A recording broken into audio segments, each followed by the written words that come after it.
this, like that, like this, like that, like this, like that.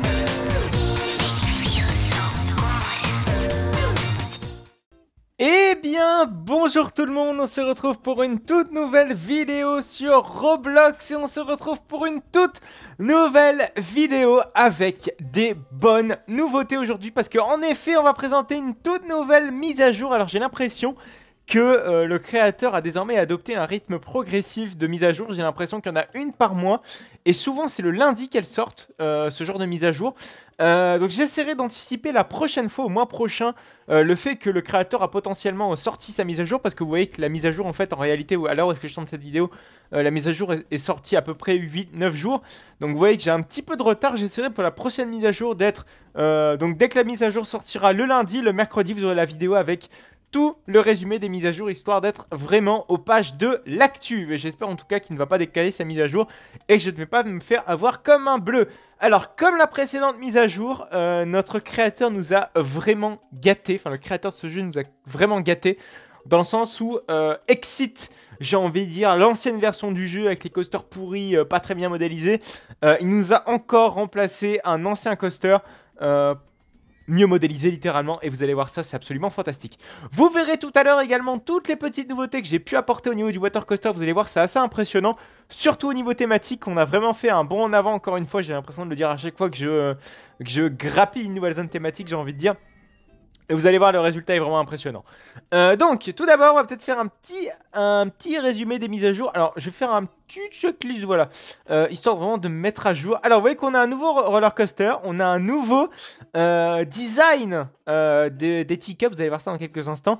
On a également une petite mise à jour au niveau des émetteurs. Vous savez, c'est les, comment dire, les petits jets d'eau. Vous allez voir ça dans quelques instants. On va pouvoir également aussi modifier les glass panels. On va commencer par celui-ci. Alors, avant les glass panels, vous aviez une texture un petit peu unique qui était la texture de base du panneau, de la vitre, celle qu'on est en train de voir actuellement.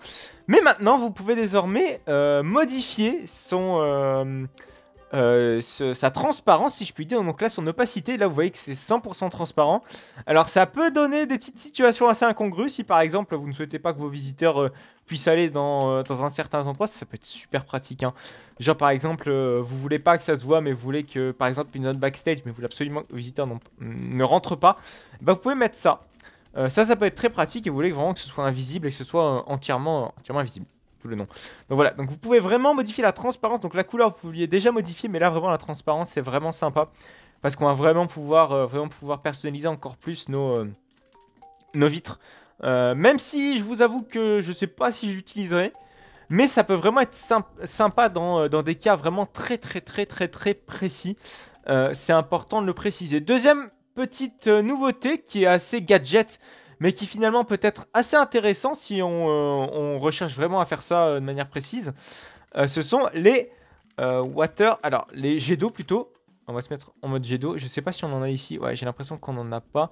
Du coup, on est peut-être obligé de se mettre au niveau de la... Ah putain, j'en ai pas mis du tout au niveau de la fontaine. Ah, ça je croyais. Ça par contre, ça c'est un petit peu dommage. Alors, on va se mettre en haut. Voilà, donc diffuseur d'eau. Donc les diffuseurs d'eau maintenant, vous pouvez mettre autre chose que de la flotte. Si vous le souhaitez, donc vous allez dans le cadre émetteur. Donc déjà, vous pouvez modifier l'émetteur power. Ça, c'était déjà le cas avant. Vous aviez la possibilité donc, de modifier son intensité. Mais vous pouvez déjà... je crois que le pulse et le toggle étaient déjà présents. Mais par contre, vous pouvez modifier... Vous voyez la texture. Vous pouvez par exemple, si vous voulez, mettre... je sais pas, des images de Roblox. Voilà. Mais vous pouvez vraiment mettre n'importe quelle image. Et ça, c'est super intéressant. Parce que vous pouvez littéralement vraiment modifier la texture... de tout ça. Par exemple, si vous voulez mettre de la lave, je sais pas si c'est possible. Bah, aucun résultat. Bon, évidemment, il faut que vous allez chercher dans l'ID comment ça s'appelle, je vais mettre des images de Psyche Underground. C'est absolument nul à chier, mais pourquoi pas. Mais vraiment, vous pouvez par exemple, si vous cherchez une texture en particulier qui vous permet de, je sais pas, d'avoir peut-être une texture un petit peu plus sombre de l'eau, une texture plus claire, etc., etc. Voilà.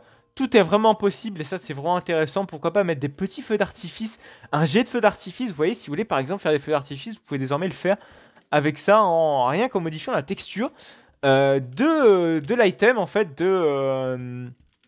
Dew Water Emitter. Donc, désormais, on va passer aux nouveautés un petit peu plus intéressantes qui sont vraiment des retextures, enfin des réhabilitations de choses qu'on avait déjà avant. C'est notamment les teacups. Vous voyez que les teacups sont vraiment beaucoup plus jolis avant, beaucoup plus carrément plus jolis. Bon, ça reste le petit format teacup, hein. On est loin du grand teacup qu'on peut trouver dans les parcs. J'espère qu'il va en rajouter une version beaucoup plus grande. Mais du coup, dans vos parcs, ça fait pas tâche parce qu'avant, vraiment, ils étaient dégueulasses ces anciens teacups. Alors, je sais pas si on peut le voir. On va peut-être le montrer vite fait. Si on peut encore le montrer, je crois que c'est quelque part par ici, hein, je vous rappelle, qu'on peut modifier tout ce qui est texture de parc. Alors où ça se trouve, Ah merde, je crois qu'ils ont enlevé en fait le show les... Ah non, je crois que c'est ça. Mais désormais, la texture des teacups est quand même bien plus jolie, clairement plus.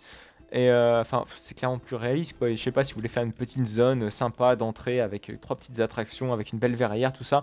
C'est possible. J'espère juste qu'ils rajouteront, enfin que le créateur rajoutera merde, je suis en train de tout casser, une version beaucoup plus grande, enfin qui ait plus de parcs. Vous voyez, une version bien plus jolie. Ah bah si, regardez, j'ai oublié de la voir. Donc ça c'était l'ancienne texture. Vous voyez, donc il n'y avait même pas en son centre la petite tasse, enfin la petite théière.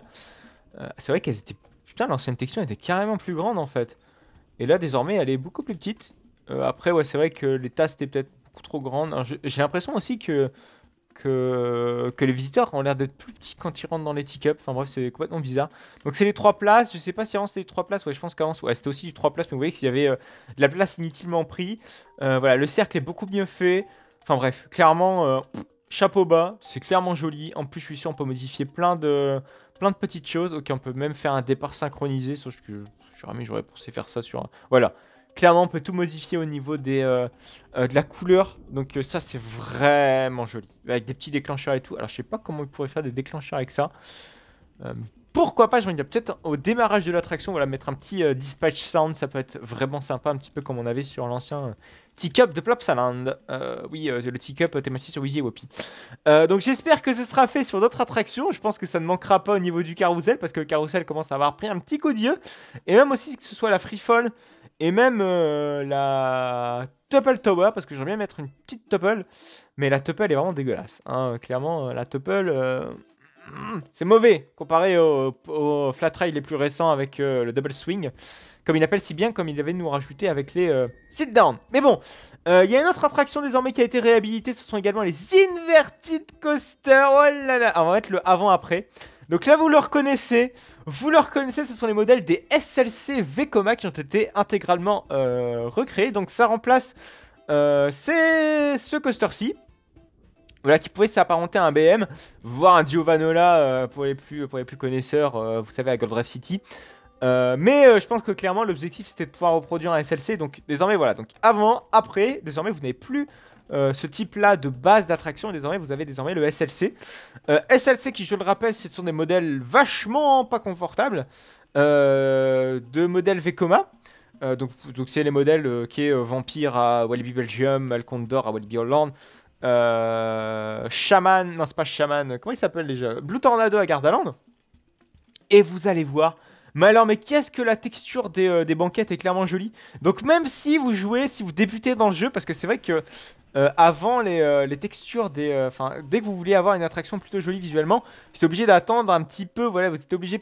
Non, le monorail était pas super joli non plus. Ouais, vous étiez obligé peut-être d'attendre... Alors, hormis les corkscrews, hein, récemment, vous étiez obligé peut-être d'attendre le Mine Train. Et le Mine Train était plutôt récent, voilà, pour avoir un petit ride sympa au niveau texture. Et vous voyez qu'il coûte 1500. Et vous voyez que donc on a des coasters plutôt accessibles et plutôt jolis dès le début. Donc avec le Corkscrew Coaster et puis désormais avec le nouveau coaster enfin avec le SLC littéralement. Et ça c'est quand même bien plus joli, bien plus sympa texturellement, bien plus joli. Et ça clairement ça donne envie, j'ai envie de dire. Voilà. Donc c'est à peu près tout, hein. Bon, je pense pas faire un SLC dans mon parc parce que vous connaissez la réputation des SLC douloureux, etc. Mais rien que pour débuter, vous voyez, dans le parc, vous faites un nouveau parc, vous voulez faire une attraction à peu près réaliste, vous avez désormais de quoi faire avec des beaux SLC, certes douloureux, mais réalistes. Voilà, ça c'est ce qui compte, j'ai envie de dire, dans un jeu qui progresse, et réaliste aussi dans son prix, parce que je le rappelle, les inverted, donc les SLC Vekoma, sont beaucoup moins chers que les inverted BM. Voilà, non seulement ça débite beaucoup mieux un inverted BM, mais donc on comprend vite la différence de prix. Peut-être du coup que voilà, les inverted BM ont peut-être pris un petit coup de vieux du fait de leur texture un peu moins réaliste, mais bon, clairement, il y a juste le harnais qui pose problème, mais on est loin franchement de ce qu'on avait avant avec les anciennes textures. Voilà, donc c'est plaisant de voir toujours ça. Donc j'espère au mois prochain. On va peut-être faire nos petits pronostics.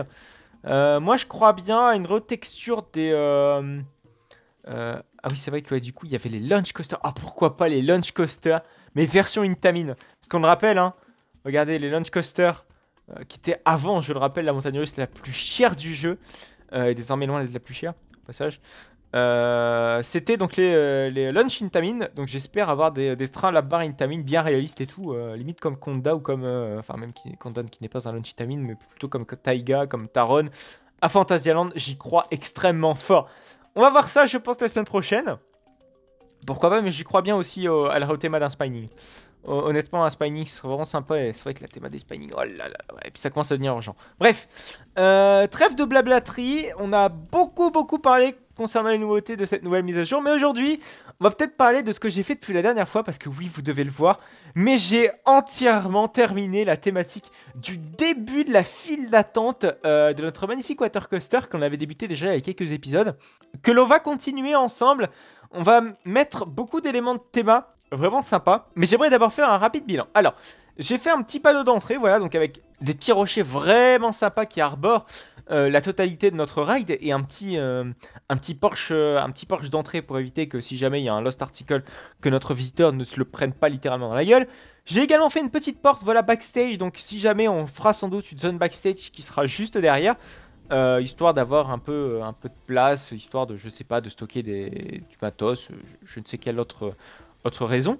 Vous m'avez fait la remarque, il y a une personne en particulier qui m'avait fait la remarque concernant les barrières, c'est de faire des barrières personnalisées. Alors, j'essaie de le faire un maximum, vous voyez que j'essaie de le faire d'un peu de temps en temps, mais le souci c'est que j'ai pas toujours l'idée, le design, il faut le trouver le design. Et je trouvais que les cordes étaient plutôt sobres, même si pas très sécurisées concernant voilà, on a quasiment la flotte qui est juste à côté. Je sais pas si niveau norme de sécurité ça passerait. Mais voilà, je pense que ça poserait problème, très honnêtement. Mais là, voilà, je trouve ça suffisant pour l'instant. Voilà, donc j'ai essayé de faire un espace assez vaste. Alors certes peu ombragé, mais j'espère que les palmiers, par exemple, qui s'y trouvent juste là, essaieront d'être quand même beaucoup plus... essaieront quand même de cacher un petit peu le soleil à nos visiteurs qui attendront ici. Même si, voilà, en attendant nos visiteurs, il n'y a pas des grandes files d'attente qu'on pourrait voir dans un parc classique. Voilà. Peut-être un jour, sait-on jamais. Petit souci aussi que j'avais relevé la dernière fois, c'était concernant les palmiers qui étaient vraiment tout petits. Hein. On avait des palmiers comme ceci, mais vous avez très justement, de manière assez unanime, fait la remarque qu'il y avait d'autres palmiers beaucoup plus gros. Alors j'avais pris ces palmiers-ci. Et donc à la fin, on a des gros palmiers comme ceci, ce qui est quand même bien plus sympa. Donc comme ceci, hein, j'ai mis des gros palmiers par ici. C'est quand même beaucoup plus sympa. Alors c'est vrai que là c'est pas très logique. Je devrais plutôt inverser les petits et les grands palmiers. Donc c'est-à-dire mettre des petits palmiers au bout et des grands palmiers en premier plan, histoire de faire un peu de perspective forcée. Vous connaissez la technique hein, de la perspective forcée, je l'ai déjà expliqué. C'est le fait par exemple d'avoir un objet très grand plutôt loin et avoir un objet, plutôt un objet très petit relativement proche et un objet plutôt loin relativement près. Ça permet en fait de forcer la perspective et de se dire putain, mais le rocher qui est vraiment très loin est vraiment tout petit et vraiment très haut. Et c'est ce qui s'appelle la perspective forcée. C'est une technique qui est très utilisée par nos Imagineers chez Disney. Et ça peut être vraiment intéressant dans ce cas-ci de forcer la perspective. Encore une fois, ça avait beaucoup de redondance dans ce que je suis en train de raconter. Mais ça peut être très intéressant. Je vous propose donc d'utiliser cette technique ensemble. Vous allez voir, ça peut vraiment donner quelque chose d'intéressant. Donc voilà, donc on met des gros palmiers sur l'avant. Et sur l'arrière, des tout petits palmiers, on va vraiment avoir l'impression que le rocher est limite immense et qu'on est de loin qu'on a vraiment une attraction qui en impose, en tout cas un lift qui a l'air gigantesque. Alors que pas du tout en soi, enfin, c'est juste une taille relativement banale de lift. C'est vrai que le lift est vraiment pas très haut, et en plus le layout n'est vraiment pas très long. Ça c'est une remarque que vous m'aviez faite au dernier épisode, mais je te rappelle une chose. c'est que bah, on est un petit peu bloqué, par tout ça. Parce qu'on n'a pas beaucoup de place, on n'a pas beaucoup de... On peut pas se permettre de faire un grand dénivelé, parce que de une, la place, voilà, c'est clairement le plus gros hic. Mais j'ai envie de dire, Campus Expédition se permet bien le luxe, entre guillemets, de faire un petit layout. Donc on va pas râler pour mon water coaster. Voilà, j'essaie d'être réaliste. Voilà, sans rancune. Je plaisante évidemment. Ce n'est juste de petits pics que je balance. Voilà, donc on va voilà, terminer cette technique des perspectives forcées pour après vous montrer un petit peu le résultat, ce que ça donne. Je claque. Comme ça, voilà, on se fait un petit peu d'ombre. Alors, je sais pas du tout ce que j'ai supprimé. J'ai supprimé un petit truc, mais je sais pas quoi. Qu'est-ce que c'est que ce truc? J'ai supprimé quelque chose, mais je me souviens pas du... Enfin, j'ai pas bien vu. Bon, j'irai peut-être sur la rediff. Enfin, c'est pas sur la... Ah, j'ai supprimé le palmier, là. Ok, d'accord. J'ai fait le couillon. On peut peut-être, voilà, mettre un palmier. Voilà, comme ceci, en mode ça planque un petit peu le lift. Alors, le souci, c'est qu'il faut pas que nos visiteurs se prennent le palmier dans la gueule. Voilà, là, c'est parfait, c'est nickel, c'est tout beau. Donc on a fait une très belle file d'attente, donc avec perspective forcée, hein, je le rappelle, les palmiers, les petits palmiers en haut et les gros palmiers vers l'avant. On a inversé. Désormais, on va terminer, enfin on va pas terminer hein, aujourd'hui, mais on va continuer la file d'attente de notre water coaster. Alors ici, je pense faire une partie un petit peu couverte, histoire de planquer un petit peu toute la zone un petit peu dégueulasse. Là, on voit un petit peu tous les coasters, et je pense faire une zone backstage avec des routes qui passeront un petit peu sur le côté, histoire de, si jamais on est obligé d'évacuer les personnes ou je sais pas, des routes de maintenance. Voilà, ça peut être très intéressant de faire gaffe à ça. Et d'avoir une belle cohérence thématique au niveau de ça. Ça peut être vraiment intéressant. Voilà. Donc ça, c'est fait. J'ai pas... Ah non, c'est bon. J'ai cru que j'avais recoloré l'entièreté de la texture de l'hypercoaster. Et non, c'est bon, c'est pas fait. On va retirer l'eau pour faire le prochain élément thématique. Alors que vous voyez qu'ici, j'ai fait des petits tests au niveau des rochers. Bon, c'est pas ce qu'on va faire aujourd'hui. Aujourd'hui, je vous propose donc de faire un élément thématique un petit peu central de notre attraction. Alors, ce qu'on va faire, c'est qu'on va prendre des rondins de bois. Donc, on va prendre des mâts. Alors, je ne sais pas si on en a ici. Donc, on va chercher mâts. Pas du tout. On va chercher du bois, tout simplement, peut-être. Ouais, ça sera beaucoup mieux. Ah, peut-être qu'on va pas le chercher ici, mais on va peut-être le chercher dans les formes primitives. Ça peut être intéressant au cas où on souhaite retexturer ou redonner une nouvelle apparence à notre ride. Et je pense qu'on n'en a pas. On n'en a pas en bois banal de toute façon. Voilà. Donc, on est vraiment obligé d'aller chercher en forme primitive. On doit aller chercher donc une colonne. Une colonne... Hop, pour faire un sorte de mât, parce qu'en fait on va faire un mât de bateau. Vous allez voir, c'est très joli. Alors on va prendre pour point de référence plusieurs petites formes primitives, comme ça on va en avoir, si on veut dire, l'embarras du choix. Par contre il va peut-être falloir se mettre en mode rotation shaping, histoire d'avoir un petit peu plus de précision dans tout ce qu'on veut faire. Voilà, ça c'est plutôt parfait. Donc on va prendre vraiment un panel assez large de formes primitives. Comme ça, on sera calé, on ne sera pas obligé à chaque fois de revenir dans les menus à chercher. C'est une technique que je vous recommande très fortement. Voilà, comme ça, vous ne revenez plus sur tout ça. Ça, c'est peut-être un petit peu trop petit, donc je pense qu'on va pas l'utiliser. Ça, par contre, c'est plutôt sympa. Et je pense que c'est à peu près tout. Voilà, bon, après, c'est beaucoup trop fin. Voilà, donc pour faire un mât, on va faire un mât. Voilà, un mât. Ça fait beaucoup de mots mât que je suis en train... Enfin, ça fait beaucoup de fois le mot mât que je suis en train de dénoncer en face de vous. Donc, on va le tourner. On va prendre une position assez sympa. Hop, on va le tourner encore un tout petit peu. Voilà. Là, je pense que c'est sympa. On va prendre la base du mât ici. Donc, ce sera un mât de bateau un petit peu échoué, vous savez. On va prendre, pour exemple, un petit peu ce qu'a fait Atlantica Super Splash. Alors, c'est vrai que, voilà, on est sur une théma Atlantis, si je puis dire. Et généralement, les thémas Atlantis, ben, enfin, je sais pas, mais je vois pas énormément de mâts de bateau, c'est vrai, c'est pas faux. Mais, quoique, bon, si, ça peut le faire quand même. Hein. Oh, puis du brin, hein, vous allez pas me faire chier. Je fais des mâts de bateau comme je veux. Si j'ai envie de faire un mât de bateau dans ma théma, j'ai envie de le faire. Mais je pense que ça peut clairement le faire au niveau storyline, storytelling. Peut-être. Je l'espère. J'espère que vous n'allez pas me contredire. S'il vous plaît, me contredisez pas. Non, vous pouvez tout à fait me contredire. Ce n'est pas un souci. Voilà, donc on fait le petit mât. Donc ça, ce sera vraiment le haut du mât. Le haut du mât du bateau. On va peut-être supprimer ceci. Voilà, c'est beaucoup mieux. En faisant l'entièreté du mât. Alors, j'ai l'impression que voilà, la longueur du mât est un petit peu bancale. Je le conçois, tout à fait. Donc c'est pour ça qu'on va un petit peu le modifier, histoire d'avoir une longueur assez précise, enfin, beaucoup mieux plutôt. Et ici, alors soit on fait la deuxième partie du mât ici, donc qui serait potentiellement un petit peu échoué, écrasé. Et là derrière, on aurait potentiellement la file d'attente, la suite de la file d'attente qui serait ici. Voilà. Enfin, ça passerait un petit peu au-dessus de la file d'attente. Peut-être que 1, ce serait largement suffisant. Ah, attendez, là j'ai fait une connerie en fait. Voilà, là c'est beaucoup mieux. Là c'est beaucoup mieux. Et là on va centraliser le mât parce que vous voyez qu'ici on voit que la texture dépasse un petit peu. Voilà. Là c'est sympa. Là clairement on a quelque chose d'un petit peu plus sympa. Alors on peut peut-être pas aller jusqu'au bout parce que je le rappelle on a l'attraction qui passe ici et je veux pas... Enfin en tout cas j'aimerais avoir un truc déjà assez réaliste. Enfin j'aimerais pas que nos visiteurs s'amusent à prendre le mât à bout de bras. Là, ce sera un petit peu dangereux. En tout cas, la commission de sécurité, si elle passe par là, bah, elle dirait nope, ça va pas tout ça.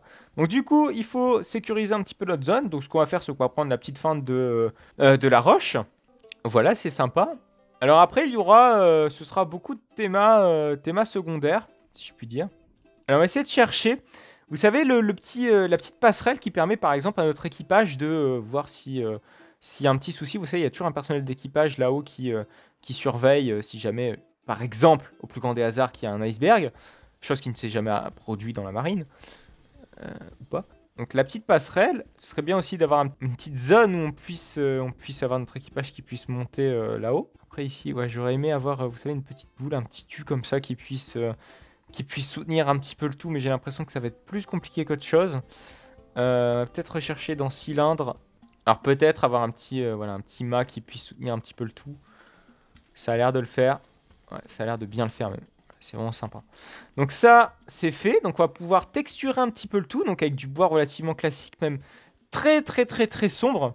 Voilà, c'est pas assez sombre ça. Et je veux que ce soit un petit peu plus mat. Voilà.